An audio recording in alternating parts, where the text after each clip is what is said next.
महाकाय कोटिसूर्यं प्रभा निर्विघ्न कुरु मे देव सर्वकार्येषु सर्वदा।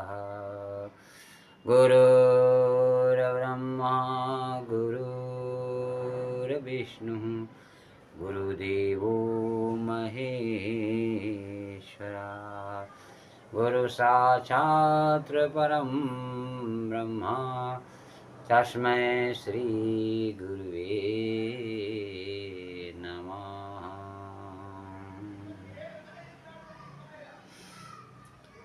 भक्तों,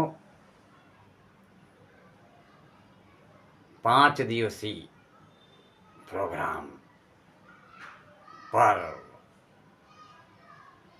व्यतीत हो गया है और आप लोगों ने खूब हर्षोल्लास किया। भगवान की भक्ति के साथ साथ जिस धन लक्ष्मी की पूजन में व्यस्त होना चाहिए वो न हो करके खूब रुपयों में आग लगाया। इतना पड़ाके दगाए गए। भगवान के आगमन में सगुन के वास्ते अपने बच्चों को भी समझाओ कि अति संयुक्त ना करें। पड़ाके भी उन्हीं धन लक्ष्मी की कृपा से आते हैं और रुपयों में इस कदर आग लगाते हैं लोग और आनंदित होते हैं। क्या समझते हैं इससे भगवान ज्यादा प्रसन्न हो? ऐसा नहीं। जरा सोच के देखिए,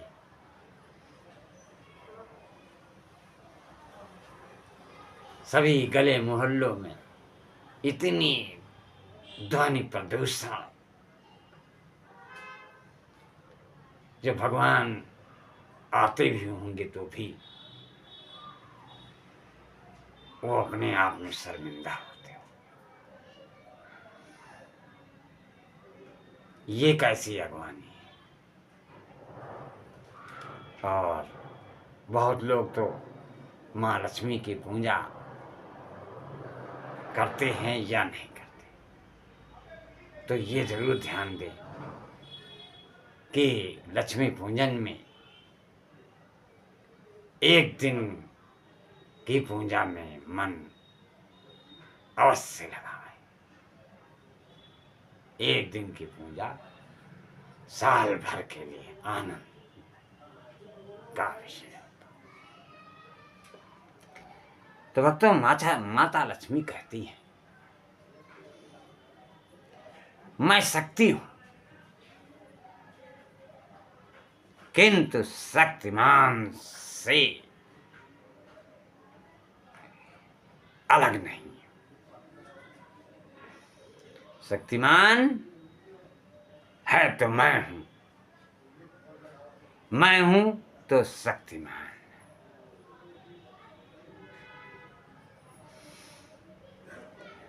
धर्मशास्त्र में शक्तिमान भगवान शिव को कहा गया है। शिव सत्यम शिवम सुंदरम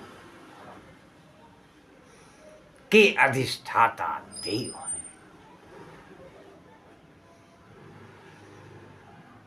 जहां कल्याण है, सत्य है और सुंदर है, वहां शक्ति स्वरूपा मां जगदम्बा है।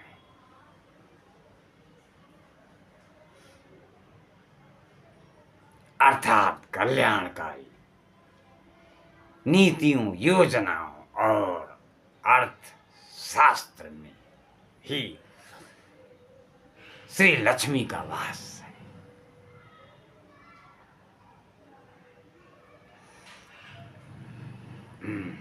अस्तु देवी बारंबार कहती हैं,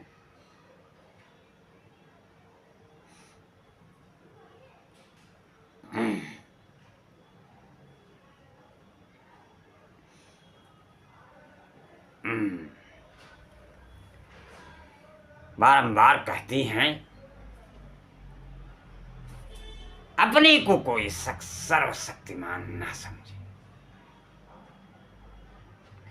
सर्वशक्तिमान तो सदा शिव है, मैं अज्ञानता रूपी अंधकार को मिटाने आती हूँ।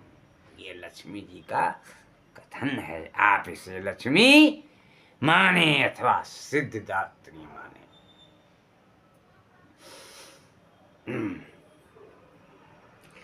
यही भाव विभक्त के लिए वह अपने साथ माता सरस्वती को लाती हैं और बुद्धि विनायक श्री गणेश जी को भी ज्ञान के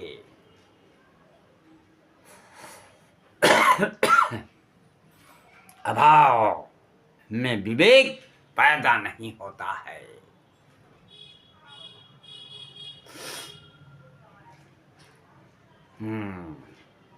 इन दोनों के बिना लक्ष्मी की महत्ता नहीं समझी जाती है। इसलिए आपने देखा होगा माता सरस्वती, माता लक्ष्मी और विघ्न विनायक श्री गणेश साथ में आते हैं। श्री लक्ष्मी का पर्व दीपावली धर्म का वास्तविक अर्थशास्त्र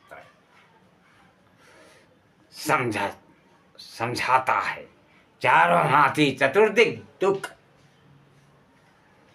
समृद्धि के प्रतीक हैं और दुख हरने वाले हैं।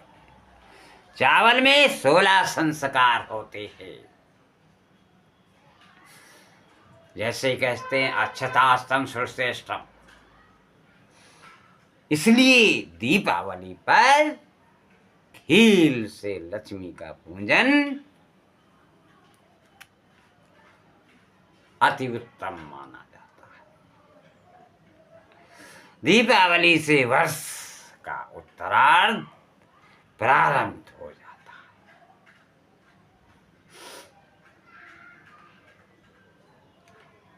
इस नाते श्री लक्ष्मी का विशेष पूजन होता है। भाव यही है, आत्मिक, भौतिक और आर्थिक संतुलन। अभावों की अमावस्या को छांटकर चारों ओर सुख और वैभव समृद्धि का आलोक करना ही लक्ष्मी जी का अर्थशास्त्र एवं धर्मानुष्ठान है।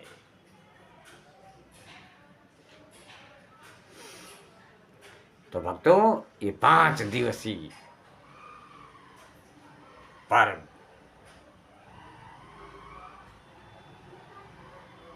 जिसमें हनुमान जयंती,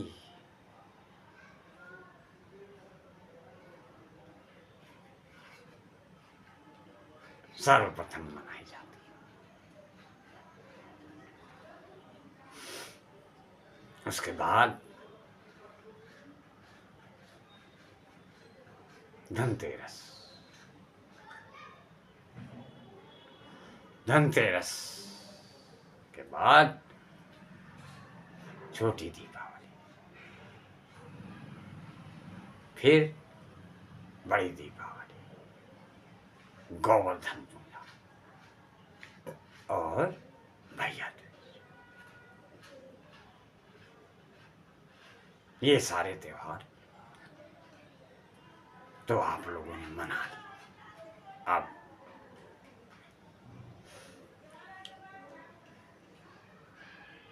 आया है पुत्र की मनोरथ का पर्व है सूर्य षष्ठी, यानी जिसको छठ पूजा कहते हैं। ये हमारे यहाँ तो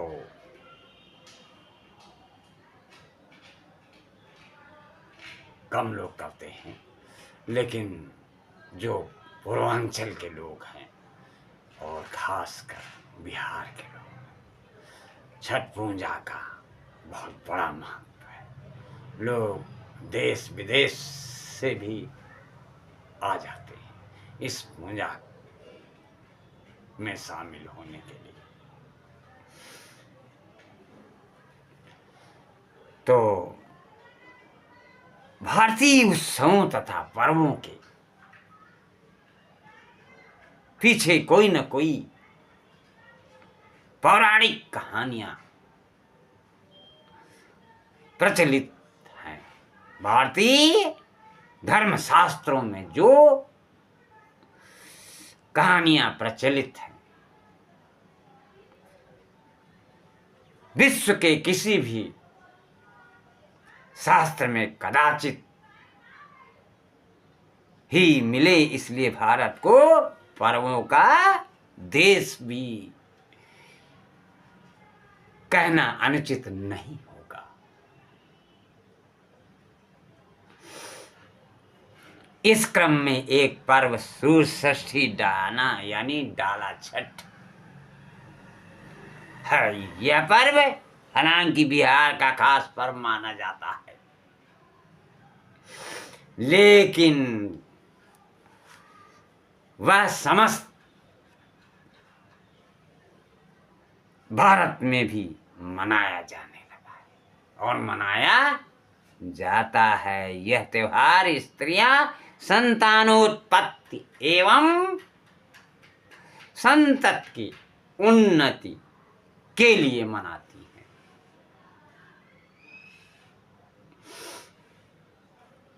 कार्तिक शुक्ल षष्ठी को सूर्य षष्ठी व्रत होता है। इसे डाला छठ भी कहते हैं। यह व्रत पुत्र के होने पर होता है। पुत्र की दीर्घायु के लिए यह किया जाता है। इस व्रत में 3 दिन उपवास किया जाता है। व्रत को करने वाली महिला पंचमी के दिन एक बार अलोना यानी नमक रहित भोजन करती है। दूसरे दिन षष्ठी को बिना जल के स्त्रियां उपवास रहती हैं। उस दिन संध्या काल को अर्घ्य दिया जाता है। महिलाएं तमाम प्रकार के फल, नारियल, केला तथा मिठाई आदि पूजा के लिए ले जाती हैं। घाट पर समस्त महिलाएं कीर्तन आदि करती हैं तथा कुछ रात गुजरने पर घर आती हैं। रात्रि भर जागरण होता है। दूसरे दिन प्रातः काल वे पुनः घाट पर जाती हैं और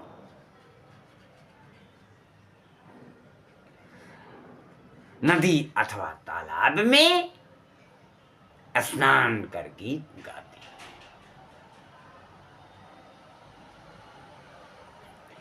गीत का विषय सूर्य की उपासना ही रहता है। वैसे तो सूर्यदेव की सभी लोग पूजा करते हैं, लेकिन इस दिन इन लोगों का विशेष दिन होता है सूर्य उपासना का। सूर्य भगवान के उदय होने पर अर्घ्य दिया जाता है। तब यह व्रत समाप्त होता है। इस व्रत में षष्ठी को सायंकाल तथा सप्तमी को प्रातःकाल सूर्योदय होने पर अर्घ देने की परंपरा है।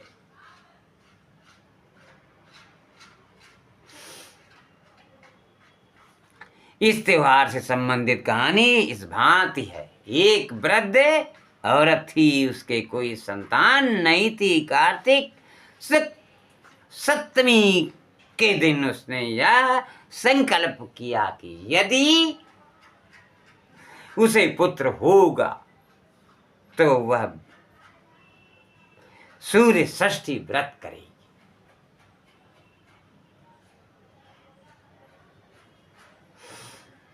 और समस्त नियमों का पालन करेगी। सूर्यदेव की कृपा से उसे पुत्र रत्न की प्राप्ति हुई।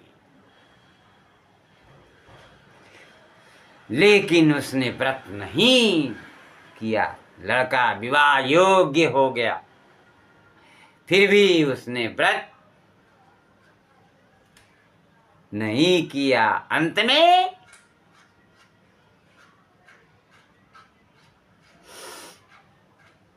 उसका विवाह भी हो गया। विवाह करके लौटते समय एक वन में वर वधू ने डेरा डाला।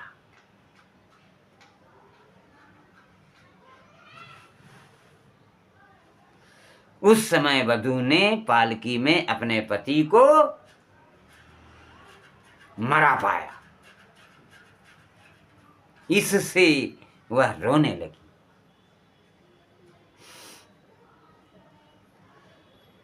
नववधू का रोना सुनकर एक वृद्धा उसके पास आई और कहने लगी कि मैं छठी माता हूं।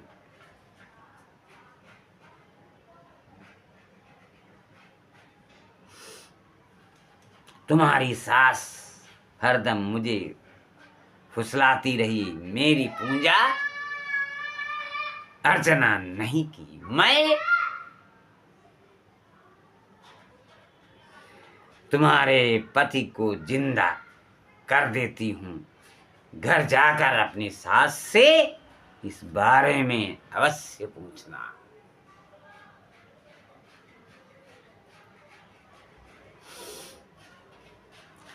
नववधू ने घर पहुंचकर सास से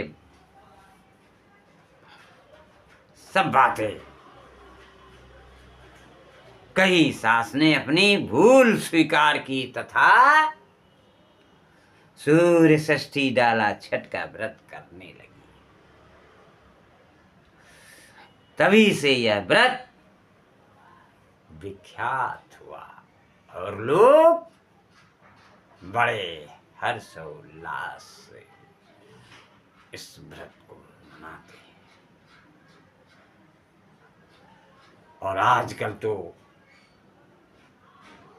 हर मोहल्ले में जो लोग वृद्ध माताएं बहनें नदी तालाब तक पहुंचने में असमर्थ है, वो अपने घर के समीप गड्ढा खोदवा करके उसमें बेदी आदि बनवा करके जितनी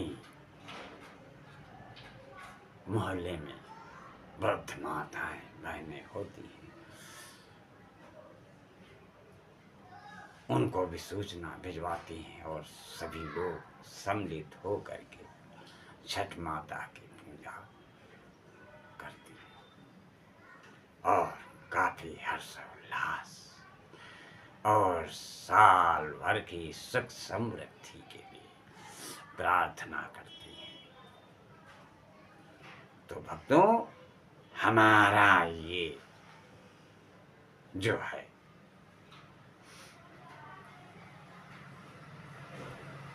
देश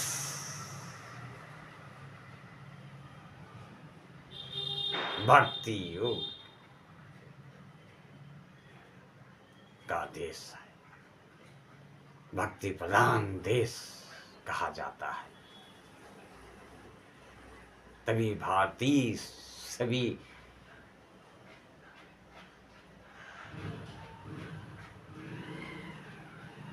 देशों में सम्मानित और अच्छी दृष्टि से देखे जाते हैं।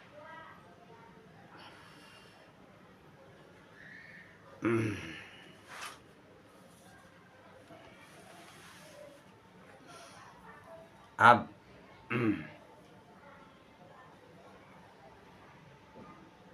आप लोगों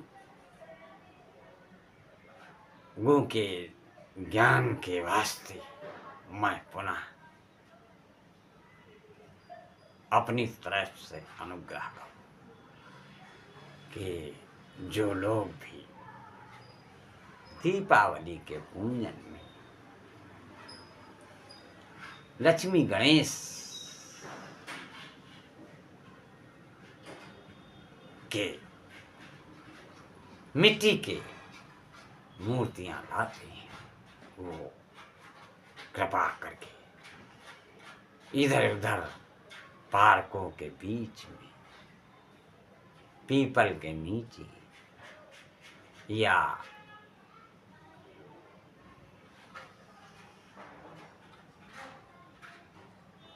उल्टे सीधे स्थान पर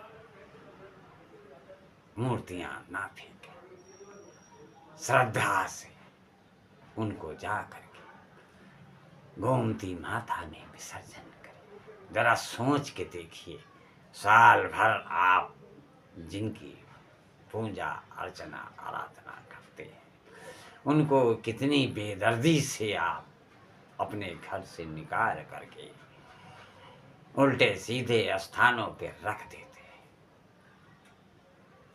जो देख करके भक्तों को शर्मिंदगी महसूस होती है। हिंदुत्व को बरकरार रखने के लिए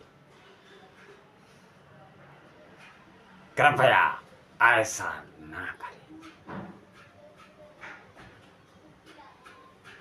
और किसी भी उल्टे सीधे स्थान में माता लक्ष्मी और विघ्न विनायक गणेश भगवान की मूर्तियों को फेंके नहीं, उनको श्रद्धा से ले जा करके गोमती में प्रवाह करें या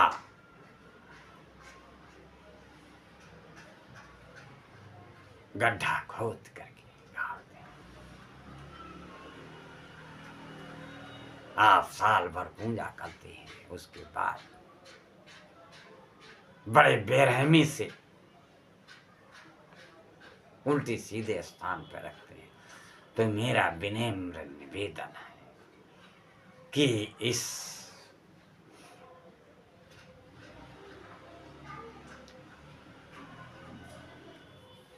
को आप लोग मेरे चैनल के माध्यम से जिस भी ग्रुप में जुड़े हों, कृपया आगे भी इसको भेजने का कष्ट करें, जिससे जितने लोगों में हमारी ये वार्ता पहुंचेगी, उनको भी ये ग्लानि होगी कि मैंने भी यह काम किया है, सो नहीं करना चाहिए। इसी के साथ आप लोगों को दीपावली, छठ पर्व, गोवर्धन पूजा और महावीर जयंती की बहुत बहुत बधाई।